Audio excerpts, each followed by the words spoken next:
Então você que trouxe, consagre no Senhor agora, amém? Os obreiros vão passar aqui para você no teu trabalho, sair do seu lugar, vir aqui no altar, eles vão passar até você, e você que sentiu no seu coração de ser nessa noite um abençoador da obra do Senhor, certamente, né, será também abençoado por Deus, amém? Pai, nós queremos, Senhor, te agradecer pela oportunidade mais uma vez aqui estarmos, Pai, e também interceder pelos teus filhos, pelas tuas filhas, Senhor, que estarão também contribuindo agora com seus dízimos, com as suas ofertas, com seus votos, ó Pai, tudo aquilo que Ele colocou no seu coração, porque a tua palavra diz que nós devemos contribuir conforme temos colocado em nosso coração, Pai. Venha honrar e venha abençoar aqueles que têm, como também aqueles que não têm, Senhor amado, e até almejariam ter para estar abençoando a tua casa, mas eu sei e creio que o Senhor irá também abençoar-os, Pai, porque o Senhor Jesus Cristo disse: eu sou a porta, e aquele que entrar por mim, ele vai entrar, ele vai sair também, e ele vai ser alimentado, ele vai encontrar pastagem, e eu creio que esta porta está aberta para todos que aqui estão nessa noite gloriosa, e seremos supridos espiritualmente, materialmente, ó Pai Celestial, e o teu nome será glorificado sempre neste lugar. É o que nós te pedimos em nome de Jesus, amém? Os obreiros podem recolher as ofertas e os dízimos enquanto louvamos a Deus no intervalo da oferta. Em seguida já estaremos ouvindo a palavra do Senhor Jesus Cristo, amém? Luz do mundo, vieste à terra para que eu pudesse viver. Tua beleza me leva a adorar-te, quero comigo viver. Vim para adorar-te, vim para prostrar-me, vim para dizer que és meu Deus. És totalmente amável, totalmente digno, tão maravilhoso para mim.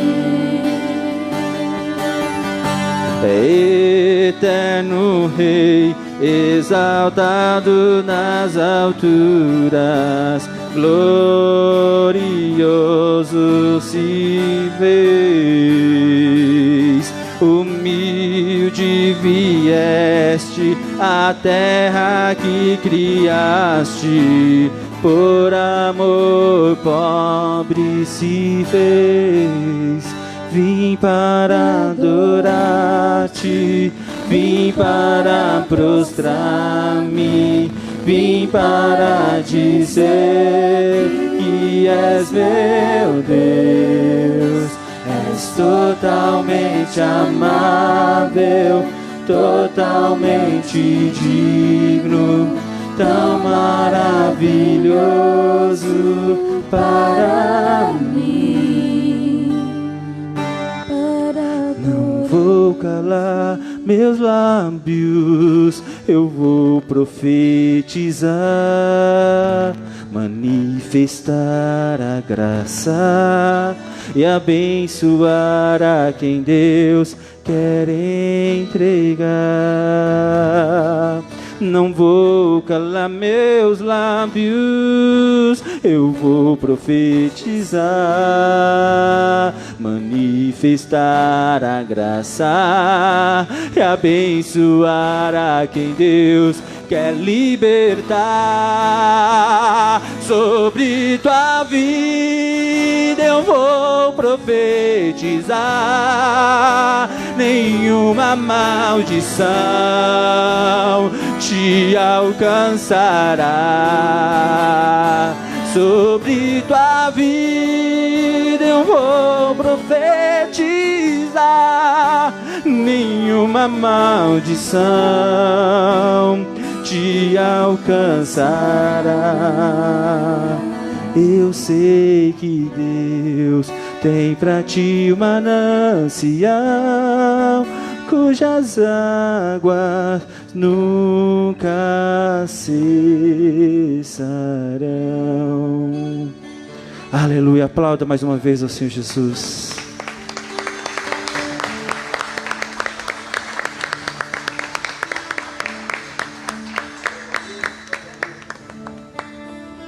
Amém, Jesus. Ficamos em pé. Vamos receber o nosso irmão, reverendo Hernandes Dias Lopes, que vai estar, a partir de agora, ministrando a palavra do Senhor nessa noite profética, em nome de Jesus. Amém? Pode ir, pastor. Deixa eu...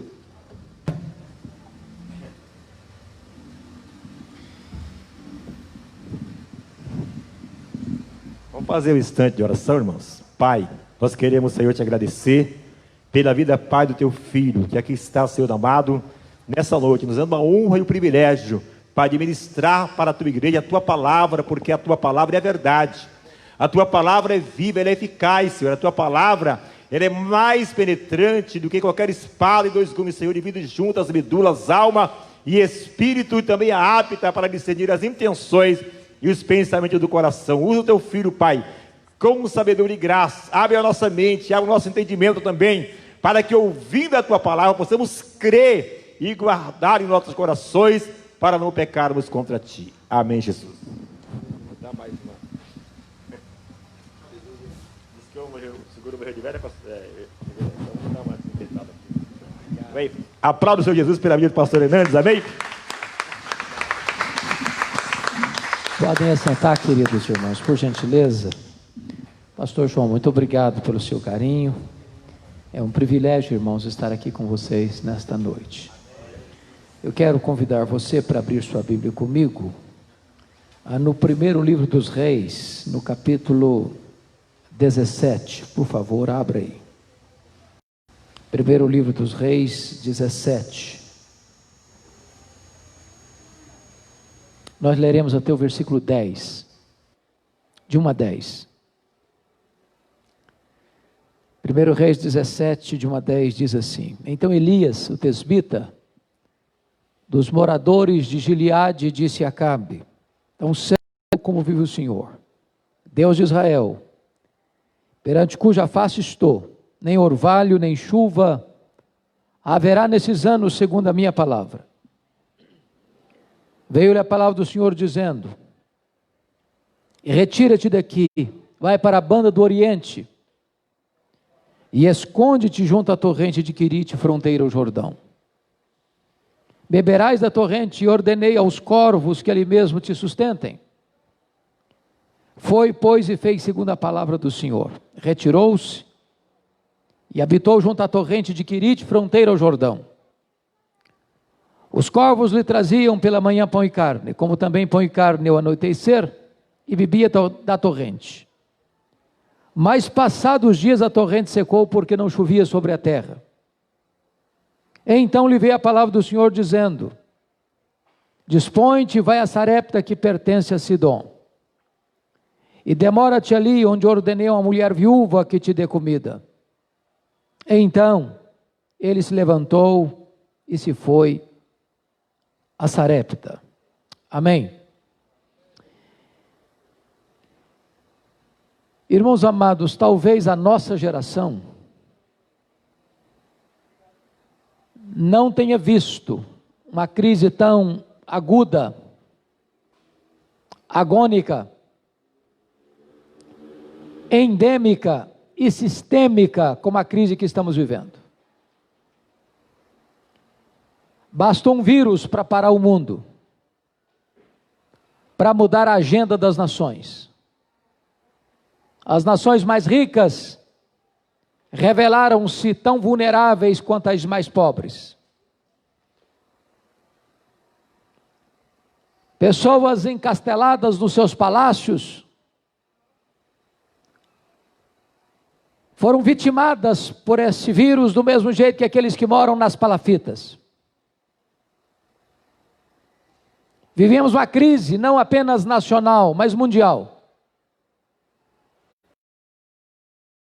De pública, mas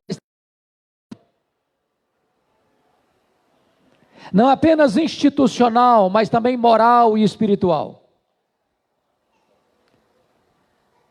Pensar, entretanto, que Elias, há mais de 2.600 anos antes de nós, vivia uma crise pior que a nossa, nos faz refletir. Os tempos mudaram, mas o homem não. E eu queria situar Elias no tempo e no espaço, para que então, com esse texto aberto, pudéssemos ver aqui algumas lições oportunas para nós nesta noite. Bom, vocês bem sabem que Israel, depois de 330 anos de governo teocrático no período dos juízes, muda o sistema de governo para a monarquia. E nós tivemos 120 anos de monarquia no Reino Unido, 40 sob Saul, 40 sob Davi, 40 sob Salomão. Com a morte de Salomão no ano 931 a.C., das 12 tribos, 10 seguiram a liderança cismática de Jeroboão I, formando o que nós conhecemos como Reino do Norte, ou Reino de Israel, cuja capital foi Samaria. Esse reino durou 209 anos, de 931 a 722, quando a Assíria levou este reino para o cativeiro. Nesse Reino do Norte, em 209 anos, nós tivemos 19 reis governando, 8 dinastias diferentes, 8 famílias diferentes. O que é notório é que nenhum desses reis andou com Deus. Todos foram maus, todos foram ímpios, todos foram idólatras. E eu queria só mostrar para você a história desses reis até chegar no Elias. Porque esse Jeroboão I governou 22 anos, colocou a religião a serviço da política, porque ele construiu novos templos, estabeleceu novos sacerdotes, mudou o culto de Deus para um culto sincrético, e todos os demais reis seguiram o seu caminho. Com a morte dele, depois de 22 anos, assume o governo o seu filho Nadab, reina apenas 2 anos, e é assassinado. Mas o assassino do rei, o Baasa, não vai preso, assume o governo, uma conspiração política, e governa 24 anos, fez o que era mal perante o Senhor. Depois da morte dele, o seu filho Elá assume o governo e reina 2 anos, e é assassinado de novo, mais um assassinato. Quem assassina o rei, Zinri, assume o governo. A população se rebela, cerca o palácio, e em apenas 7 dias, Zinri entra em pânico e comete suicídio, ateando fogo no palácio. Assume o governo então Acabe, aliás, Onri, pai de Acabe, que governa 12 anos e é considerado o pior rei de Israel. Com a morte dele, seu filho Acabe assume o governo e se torna pior do que o seu pai. Aliás, o pior rei da história dos reis do norte. Se não bastasse isso, ele casou-se com a pior mulher do mundo, Jezabel. A mulher era assassina, a mulher era feiticeira, a mulher era mandona, o rei era apenas um boneco na sua mão. Foi essa mulher quem impôs o culto a Baal, à força da espada em Israel. Foi essa mulher que perseguiu e matou os profetas de Deus. Foi esta mulher que institucionalizou o culto pagão e a idolatria em Israel. Portanto, irmãos, é nesse período de uma crise política, de uma crise religiosa, de uma crise moral, de uma crise institucional, é que Deus levanta não um partido político, não uma denominação religiosa. Deus levanta um homem. Deus levanta Elias. E eu peço que agora você abra sua Bíblia no texto que nós lemos, porque preciso que você olhe o texto comigo. Vejam, por favor. Versículo 1. Então Elias o tesbita dos moradores de Gileade disse a Acabe. Quando diz Elias o tesbita, não está falando o sobrenome dele, não está falando da família dele, está falando da procedência geográfica dele. Ele vem de Tisbé, é um lugarejo desconhecido, escondido lá na cordilheira de montanha de Gileade. Quando você vai para o mapa, você não acha Tisbé. Elias não vem de uma família rica, aristocrática. Elias não vem de uma classe sacerdotal. Elias não vem de uma escola de profetas. Elias é um homem desconhecido, de uma família desconhecida, de um lugar desconhecido, mas um homem levantado por Deus. E eu aprendo aqui uma lição preciosíssima. Deus não precisa de gente que se julga importante para fazer a sua obra. Deus não precisa de figurões para fazer a sua obra. Deus não precisa de estrelas para fazer a sua obra. Deus pode levantar gente simples, como você e eu, como Elias, para fazer a sua obra. Talvez, irmãos, um dos grandes problemas da igreja evangélica brasileira é que tem figurões demais. Estrelas demais.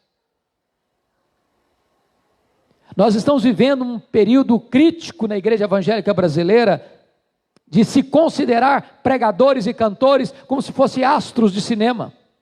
Tietagem evangélica, isso é pecado. Isso é um erro. Pregadores e cantores que não se apresentam senão com gordos cachês, que quando recebe um convite para pregar, exige um relatório da igreja para saber quantos membros tem e quanto ele vai receber. Eu tenho aprendido uma coisa: as estrelas só brilham quando o sol não está brilhando. Porque quando Jesus, o sol da justiça, está brilhando, não tem espaço para homens brilharem. Deus não divide a sua glória com ninguém. Na igreja de Corinto havia essa tendência de colocar homens no pedestal. Uns eram de Paulo, outros eram de Apolo, outros eram de Cefas, outros eram de Cristo. E Paulo bota o machado da verdade na raiz dessa tendência perigosa e pergunta: mas quem é Paulo? Mas quem é Apolo? Apenas servos por meio de quem vocês creram? Eu plantei, Apolo regou, mas o crescimento vem de Deus. De tal maneira que nem o que planta, nem o que rega é coisa nenhuma, mas Deus que dá o crescimento. Não tem espaço, irmãos, na igreja de Deus para homem ser colocado no pedestal. Não tem. Quando Paulo chega no capítulo 4 de 1 Coríntios, ele diz que importa que os homens nos considerem como despenseiros e ministros. E o que Deus requer dos dispenseiros é que eles sejam encontrados fiéis. Mas a palavra ministro aí é muito curiosa, porque a palavra ministro na língua portuguesa descreve alguém de proa, de linha de frente, de vanguarda. Por exemplo, se você fala no universo político, ministro é o primeiro escalão do governo. Se você se fala na igreja, ministro é o líder, é o pastor. Mas há 3 palavras no grego para servo: a palavra diáconos, aquele que serve; a palavra doulos, é o escravo; e a palavra huipereta, é o escravo condenado à morte, que antes de morrer tem que prestar um serviço. Eram os remadores de galés nos porões dos navios. A palavra que Paulo usa para ministro aqui não é diácono, nem doulos, é huipereta. Se você quer ser o maior na igreja, você vai ter que ser o remador de galés. Você vai ter que ser o menor. Porque no reino de Deus a pirâmide está invertida. Quem quiser ser grande, vai ser o menor de todos. Você segue o Senhor que se cingiu com a toalha e usou a bacia. Pois bem, Então Elias sai do anonimato e começa o seu ministério no palácio, pregando para o rei. E ele diz assim para o rei: tão certo como vive o Senhor Deus de Israel, perante cuja face estou, nem orvalho nem chuva haverá nesses anos, segundo a minha palavra. Mas por que ele está dizendo isso? Por que ele está dizendo que não vai chover, nem vai cair orvalho? É porque Israel estava servindo a Baal, e Baal era considerado o padroeiro da prosperidade. Quando se colhia os frutos da lavoura, quando se recebia a cria das ovelhas no campo, atribuía isso a Baal. Porém, se não caísse chuva nem orvalho, numa cultura agropastoril, a economia entrava em colapso. A credibilidade de Baal estaria comprometida. O que Deus está dizendo é o seguinte: eu vou trazer um juízo a essa nação, para mostrar que a idolatria é loucura. Todo homem que se prostra diante de um ídolo, perdeu a razão. É por isso que a Bíblia diz que o ídolo tem boca e não fala, tem olhos e não vê, tem ouvidos e não escuta, tem garganta mas não sai som, tem mãos mas não apalpam, tem pés mas não andam, e tornam-se semelhantes a eles, aqueles que fabricam e aqueles que adoram essas imagens. É cegueira. Mas me impressiona ainda, que Elias diz assim para Acabe: tão certo como vive o Senhor, em cuja presença, ou em cuja face eu estou, nem orvalho nem chuva haverá nesses anos, segundo a minha palavra. Uai, mas de onde ele tira essa segurança? Onde ele ancora e ampara essa certeza? O texto não responde isso. Mas a resposta está em Tiago 5,17. Elias orou com instância para não chover, e não choveu. Conclusão: você só pode se levantar diante dos homens, se primeiro você se prostra diante de Deus. Você só pode prevalecer em público na pregação, se primeiro você prevalece em secreto na oração. Essa é uma tragédia da sociedade moderna, da igreja contemporânea. É que a igreja contemporânea separou academia de piedade, separou pregação de oração. Nós temos gigantes do saber no púlpito, mas nanicos na vida de oração. Gente que conhece a respeito de Deus, mas gente que não conhece a intimidade de Deus. E eu vou lhe dizer que é mais importante você ensinar um crente a orar do que você ensinar um crente a pregar. Não há nenhum pedido dos discípulos a Jesus: Senhor, ensina-nos a pregar. Mas há pedido deles: Senhor, ensina-nos a orar. Porque se você não for um homem ou mulher de oração, não haverá virtude nem poder na sua boca para pregar a palavra de Deus. O que me impressiona também, conforme o verso 2 e 3, confiram comigo, é que Deus faz uma transição radical na vida do Elias. O Elias começa o ministério dele pregando para o rei, e agora Deus chega para Elias e diz: agora você vai se retirar e vai se esconder numa região deserta, a região de Querite. Lá tem um filete d'água ainda, você vai beber daquele filete d'água, e é um deserto, não tem nada ao redor a não ser um filete d'água. Então eu vou mandar os garçons voadores levar comida para você de manhã e de tarde, carne e pão. Agora preste atenção, irmãos, você e eu não gostamos do deserto, porque deserto na Bíblia é lugar de prova, de teste. Deus nos leva para o deserto para provar o que está no nosso coração. O deserto não nos promove, o deserto não nos exalta, o deserto não acende as luzes da ribalta sobre nós. O deserto nos humilha, o deserto nos reduz a nada para sabermos que Deus é tudo. Mas eu quero dizer para você que o deserto não é um acidente de percurso na nossa vida, é uma agenda de Deus. É Deus quem nos matricula na escola do deserto, porque a escola do deserto é a escola superior do Espírito Santo, onde Ele treina os seus líderes mais importantes. Quando Deus nos matricula na escola do deserto, Ele tem 2 propósitos. Primeiro, o propósito de trabalhar em nossa vida. Sabe por quê, meu irmão? Sabe por quê, minha irmã?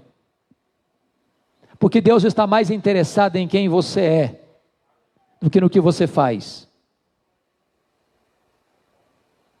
Vida com Deus precede trabalho para Deus. Primeiro Deus trabalha em nós, depois Deus trabalha através de nós. Nós estamos vivendo uma geração que gosta muito do performance, do palco, da realização. E Deus se importa muito mais com motivação.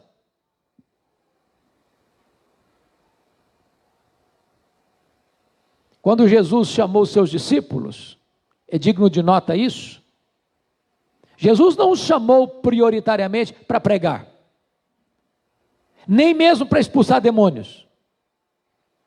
Chamou-os prioritariamente para estarem com Ele, só então depois para pregar e libertar. Em outras palavras, fazer a obra de Deus não é a nossa prioridade. A nossa prioridade é conhecer o Deus da obra, porque o Deus da obra é mais importante do que a obra de Deus. Se Deus está nos levando para o deserto, é para tratar conosco. Mas em segundo lugar, irmãos, quando Deus nos leva para o deserto, Ele nos leva para nos ensinar uma outra lição. É que nós precisamos depender do provedor mais do que da provisão. Olha comigo o versículo 7. Mas passados os dias a torrente secou, porque não chovia sobre a terra. Agora veja você que Elias está onde Deus mandou ele estar, fazendo o que Deus mandou ele fazer. E de repente, a fonte que o abastecia secou. O que você vai fazer?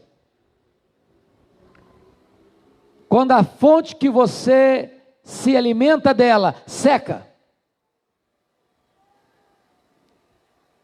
o que você vai fazer é que quando você tinha um comércio e você diz, eu não consigo mais abrir meu comércio.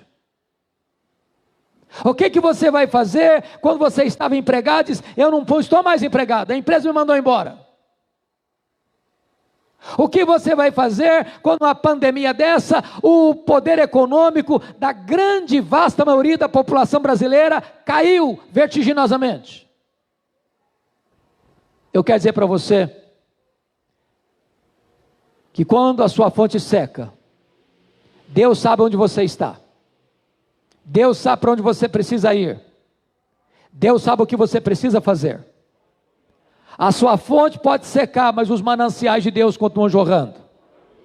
A sua despensa pode ficar vazia, mas os celeiros de Deus continuam cheios. Se Deus nos permite viver essa experiência, é porque Ele está ainda trabalhando em nós, para depois trabalhar através de nós. Deus não quer que você tenha apenas uma fé de segunda mão. Eu creio no Deus que a minha igreja prega, eu creio no Deus que os meus pais creem. Você precisa ter a sua própria experiência com Deus, de que Deus é fiel, de que Deus é provedor, e de que Deus sempre vai sustentar sua vida.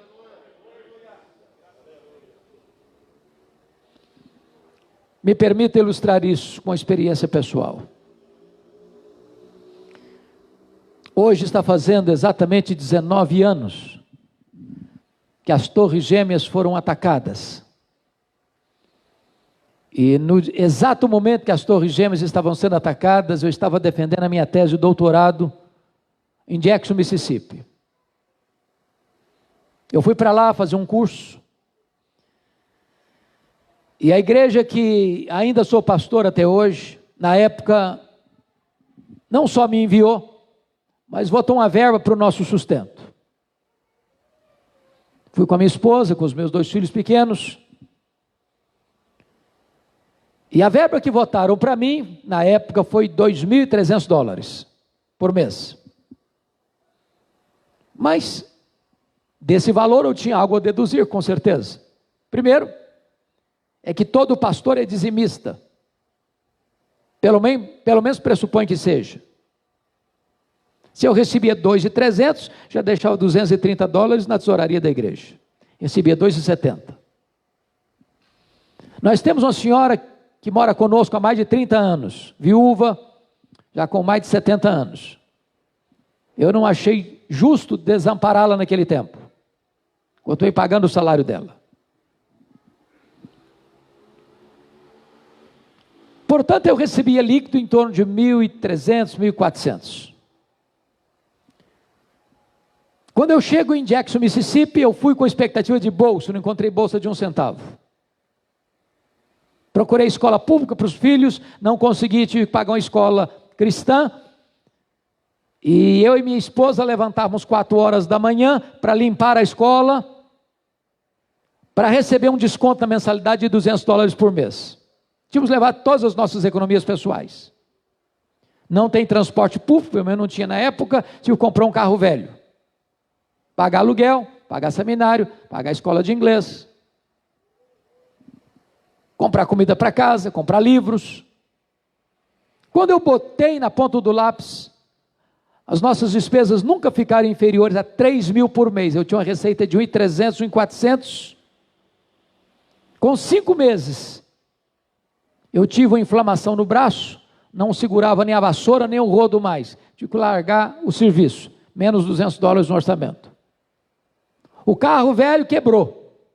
Levei para a oficina $1.350 para consertar, não tinha dinheiro para tirar o carro da oficina. A economia acabou, a economia pessoal, eu não tinha mais dinheiro para pagar o seminário, nem comprar comida para casa. Eu não queria ser mais pesado à igreja. Então chamei minha esposa e meus filhos, disse para eles assim, olha, nós temos 2 opções. Ou voltamos, frustrados, ou pedimos para Deus um milagre. Porque nós pregamos sempre que Deus é o Deus Jeová Jireh, é o Deus da provisão. Está na hora de a gente experimentar isso. E naquele dia nós nos ajoelhamos na sala e pedimos isso para Deus. Para nossa surpresa, depois que nós oramos, o telefone tocou. E eu corri para atender um convite para pregar na Pensilvânia, a 2.000 quilômetros de onde eu morava. Eu não tinha o dinheiro do lanche no bolso. Quando eu chego naquele congresso, no último dia do congresso, sem que ninguém soubesse de nada, quem dirigia a programação disse o seguinte, meus irmãos, o pastor Hernandes é estudante aqui na América, e todo estudante é duro, não precisa nem ser profeta para falar um negócio desse. Se alguém quiser ajudá-lo, fique à vontade. Eu saí daquele congresso com $5.500 de oferta. Um pastor me procurou depois e disse, eu vou lhe mandar $300 por mês, até você terminar o seu curso. Eu voltei para casa chorando, tirei o carro da oficina, paguei aluguel, paguei seminário, fiz compra para casa, sobrou um pouco de dinheiro. Na semana seguinte, um outro telefonema, um convite para pregar em New Hampshire, a 2.500 quilômetros de onde eu morava.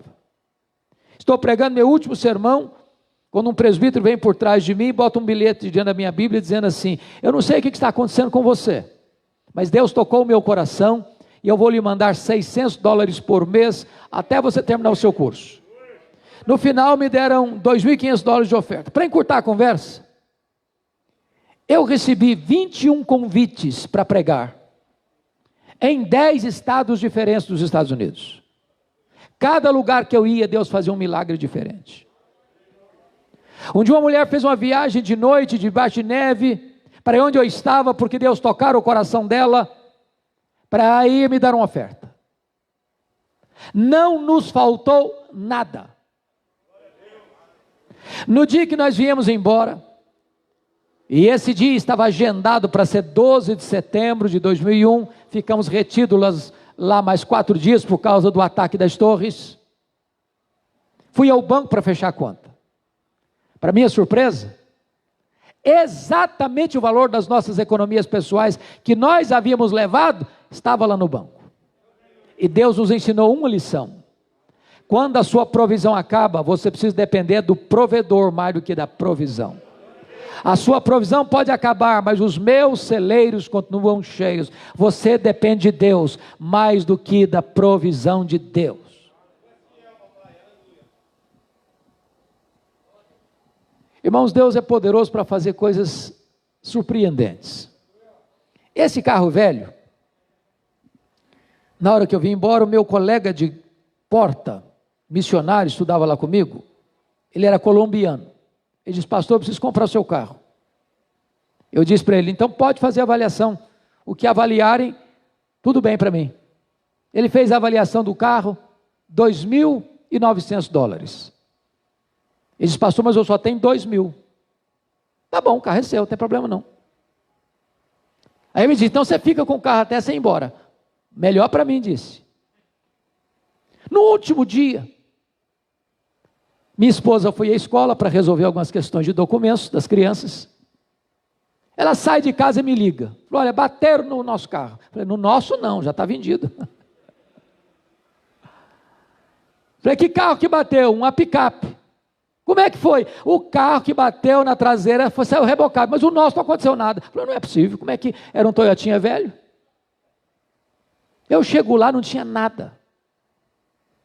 Peguei o carro, trouxe para casa, botei na garagem. Nada. Meia hora depois chega a polícia. Foi esse carro aí que bateu? Foi sim, senhor, mas não tem nada não. Ele não me deu ouvido não. Dentro do carro, um computadorzinho ligado, escrevendo. Não estou entendendo o que está acontecendo. Quando terminou de escrever ali, ele preencheu um cheque de $900 e me deu. Eu falei: isso aqui o seguro manda dar para o senhor. Deus é Deus. Deus é Deus. Você precisa depender do provedor mais do que da provisão. Mas confira comigo mais uma transição no versículo 8. Então lhe veio a palavra do Senhor dizendo: dispõe-te, vai a Sarepta, que pertence a Sidom, e demora-te ali, onde ordenei uma mulher viúva que te dê comida. Sabe o que Deus está dizendo para Elias aqui? Elias, aperte os cintos. Você acabou o estágio do deserto. Fique firme, porque eu vou matricular você no estágio mais avançado. Agora eu vou jogar você na fornalha. Sarepta significa fornalha. Irmãos queridos, via de regra um problema não vem sozinho. Vem um pacote inteiro. Mas se a coisa está pegando para o seu lado, pode saber de uma coisa: Deus está trabalhando. O moinho de Deus mói devagar, mas mói fino. Quando Deus joga você e eu na fornalha, não é para nos destruir, é só para queimar as escórias. Sabe quando um ourives entende que o metal jogado no fogo está bom para ser retirado de lá? É quando ele olha e vê o seu rosto refletido no metal. Só queimou escória. O metal está mais limpo, mais nobre, mais rico, mais belo, mais útil. Notem vocês que Elias está esse tempo todo escondido. Escondido de quem? De Acabe. Quando você lê capítulo 18, versículo 10, nesse tempo que Elias estava escondido em Querite, Acabe o procurava. Nos outros países, nos outros reinos.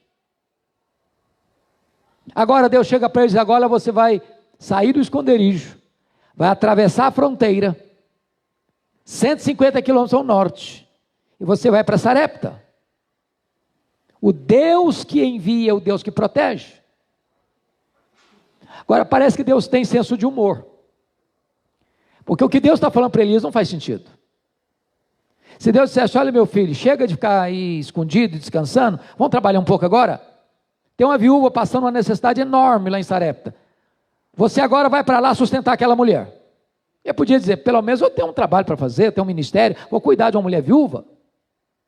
Mas o que Deus diz para ele é o contrário. Vai porque lá tem uma mulher viúva que vai te dar comida, que vai sustentar você. E ele sai de Querite para não morrer de sede, quase morre de fome em Sarepta, porque a viúva que vai dar comida para ele está morrendo de fome. Você pode entender isso? Pode ir, meu filho. Tem sustento. Você chega lá, não tem sustento. É que Deus ainda está trabalhando em você para depois trabalhar através de você. O que eu acho magnífico é que aquela viúva conheceu a Deus na cozinha. Não tem lugar melhor no mundo para se conhecer a Deus do que na cozinha.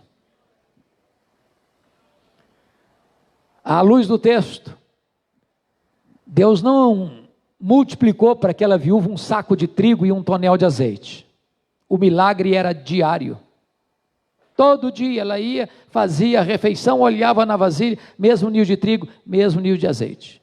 No dia seguinte, fazia a refeição, mesmo nível de azeite, mesmo nível de trigo. Na semana seguinte, mesmo nível de azeite, mesmo nível de trigo. Todo dia, toda semana, todo mês, o mesmo milagre.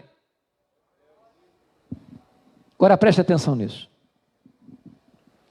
Você e eu, às vezes, só conseguimos enxergar milagres no extraordinário, mas não vemos milagre no ordinário. Eu explico. Você sai de férias com a sua família ou para uma viagem, e enfrenta um acidente grave. O carro vira ferro retorcido, e a sua família sai ilesa.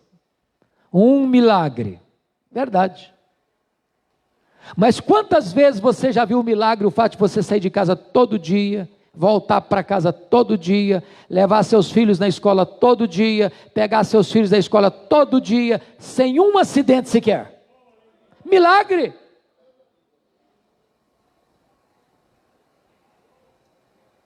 Irmãos, nós estamos numa pandemia.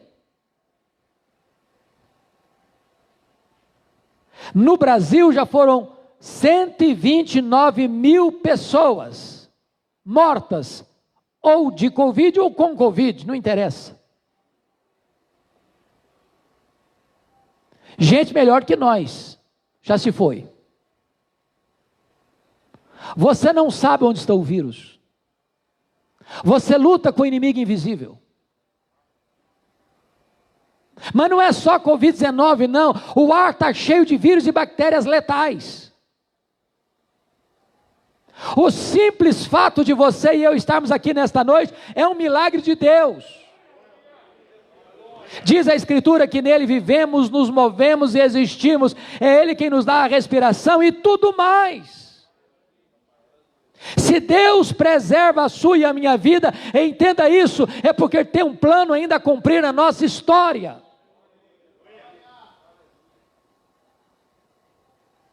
Deus continua multiplicando a farinha na nossa panela e o azeite na nossa botija. É Deus quem nos dá o pão de cada dia. Você podia ter dinheiro, se não tiver comida não resolve nada, você não come dinheiro.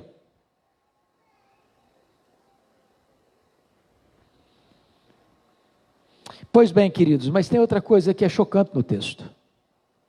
Porque na mesma casa que acontece um milagre, também acontece uma tragédia.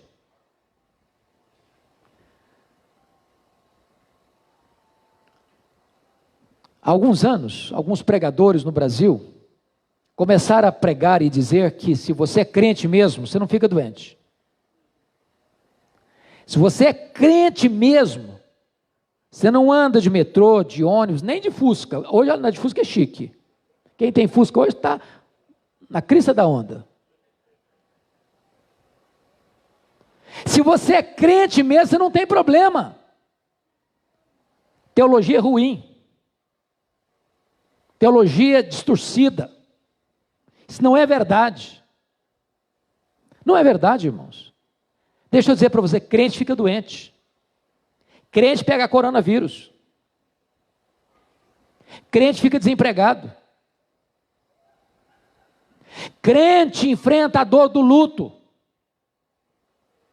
Jesus nunca prometeu nem para você nem para mim que nós não passaríamos por aflições. O que Ele prometeu é estar conosco todos os dias até a consumação dos séculos.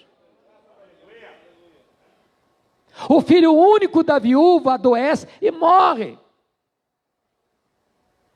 Tem choro na casa de crente, tem dor na casa de crente, tem lágrima na casa de crente. Mas sabe uma coisa que me impressiona nesse texto?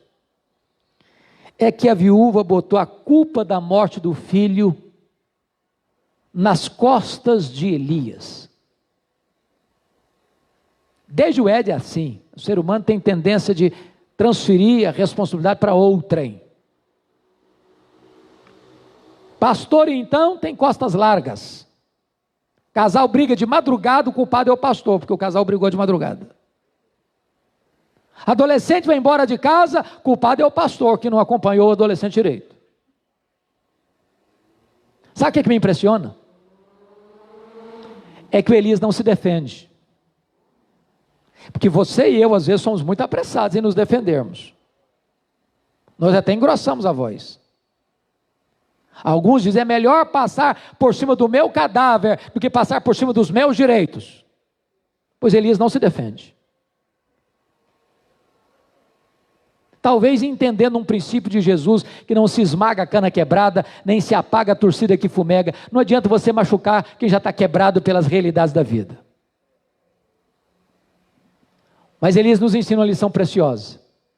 Ele que não abriu a boca para se defender, pega o menino morto, leva para o seu quarto, fecha a porta, e lá ele abre o bico, lá ele fala muito, lá ele fala com Deus, nos ensinando umas lições importantes. Primeiro, se nós orássemos mais, nós nos defenderíamos menos. Se nós orássemos mais, nós brigaríamos menos. Se nós orássemos mais, nós iríamos mais os milagres de Deus acontecendo. Agora o que me impressiona, pastor João, é que Elias tem coragem de fazer para Deus um pedido inédito. Não tem registro de ressurreição até o profeta Elias.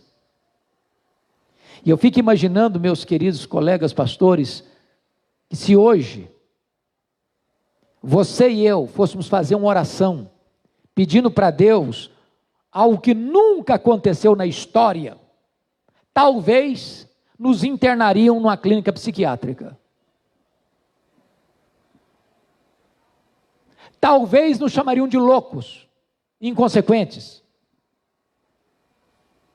Mas Elias pede o inédito para Deus, pede para Deus ressuscitar o menino, e a alma do menino volta nele, e ele ressuscita. Porque o impossível dos homens é possível para Deus. Agora pensem comigo nessa cena. Imaginem vocês, se o Elias fosse uma dessas estrelas de hoje, que fazem propaganda até de milagres que nunca aconteceram, que forjam milagres para enganar as pessoas. O que ele faria? Acho que a primeira coisa que ele faria era chamar uma coletiva da imprensa para dizer quão grande homem ele era.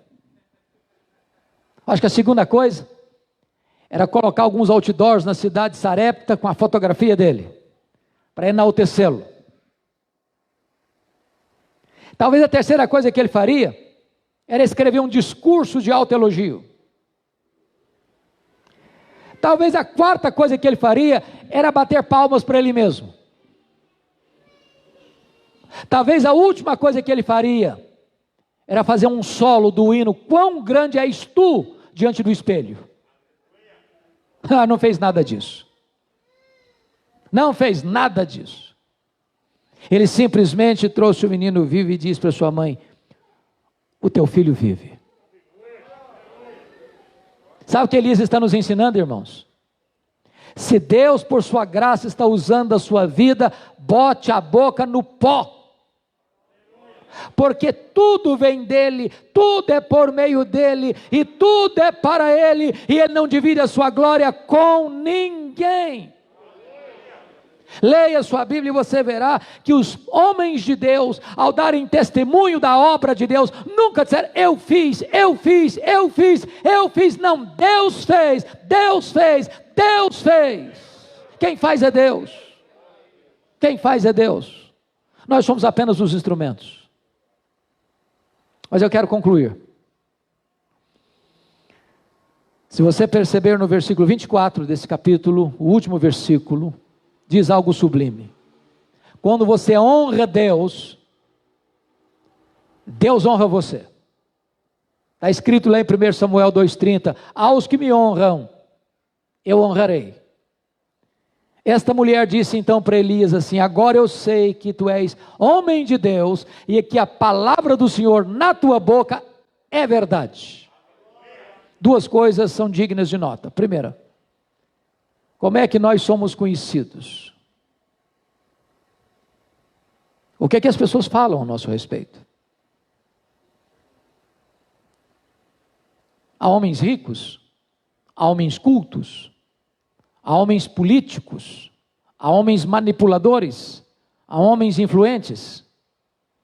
Parece-nos que estão escasseando hoje os homens de Deus.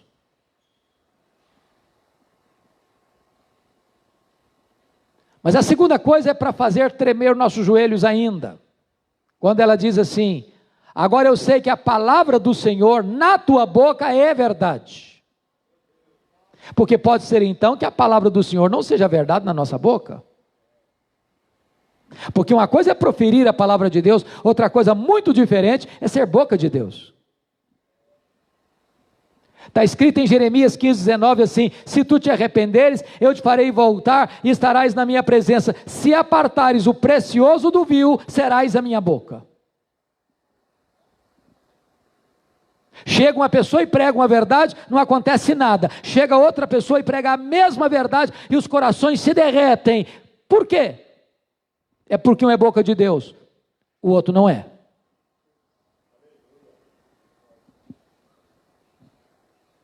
E.M. Bounds, um piedoso metodista do século XIX, disse algo sublime, ele diz assim, nós estamos à procura de melhores métodos e Deus está à procura de melhores homens. Deus não unge métodos, Deus unge homens. Eu não sei quanto a vocês, irmãos, eu me sinto muito privilegiado por viver nessa geração. Muito. Para vocês terem uma ideia, quando eu fiz seminário nos idos de 1978, 1981, o meu livro base de teologia sistemática não tinha em português. Não tinha. Mesmo como seminarista pobre, eu consegui comprar praticamente tudo que saía. Hoje você tem as melhores obras de teologia, de exegese, de comentários bíblicos, dos melhores sermões pregados na história da igreja, tudo na sua língua, no seu vernáculo. Hoje você tem os melhores sermões pregados na história, na sua língua, sermões de João Crisóstomo, sermões de Aurélio Agostinho, sermões de Martinho Lutero, sermões de John Owen, sermões de Jonathan Edwards, sermões de Charles Haddon Spurgeon, sermões de Charles Ryle, sermões de Mark Lloyd Jones, sermões que Deus usou como sermões de Moody. Se você pegar esses mesmos sermões hoje e pregá-los, os resultados não serão os mesmos. Por que não? É porque uma coisa é proferir a palavra, outra coisa é ser boca de Deus.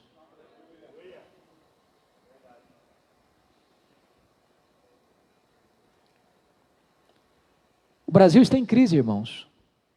O mundo está em crise. Nós precisamos, como que desesperadamente, que Deus levante novos Elias na nossa geração. E eu queria fechar, indo com você para o final da carreira do Elias. Ele está passando pelo Jordão, já tinha atravessado o Jordão a pé enxuto, porque Deus abriu o Jordão. Eliseu no encalço dele, querendo porção dobrada do espírito dele, quando de repente, diz a Bíblia, que uma carruagem de fogo, com cavalos de fogo, arrebatam Elias, e ele é levado ao céu num redemoinho. E a capa do Elias fica na mão do Eliseu. Agora Eliseu está voltando, precisa atravessar o Jordão, com a capa do Elias na mão, e com a pergunta no coração. E a pergunta era esta: onde está o Senhor Deus de Elias? O Deus que responde a oração?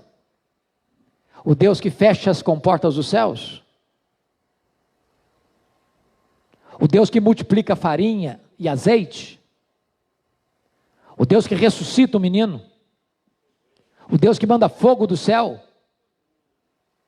O Deus que manda chuva do céu? Onde está o Senhor Deus de Elias? A pergunta é emblemática porque ela significa o seguinte: será que Deus só fez milagres ontem? Ou será que Deus faz hoje de novo? E diz a Escritura que Eliseu pega a capa do Elias e fere as águas do Jordão, e o Jordão se abre de novo. Sabe por quê? Porque o Deus de Elias é o Deus de Eliseu. O Deus de Elias é o seu Deus, é o meu Deus, é o nosso Deus, é o Deus de geração em geração, de eternidade a eternidade, o mesmo Deus. Ele não mudou, Ele não caducou, Ele não se aposentou, Ele não está numa rede de balanço, Ele está no trono, Ele reina, Ele tem o mesmo poder, Ele escuta a oração, Ele age miraculosamente, Ele ouve o clamor do aflito, Ele está aqui nesta noite. A pergunta hoje, entretanto, é outra. Não é mais onde está o Senhor Deus de Elias. A pergunta hoje é: onde estão os Elias de Deus? Onde estão os Elias de Deus? Que Deus nos ajude para sermos os novos Elias da nossa geração. Amém.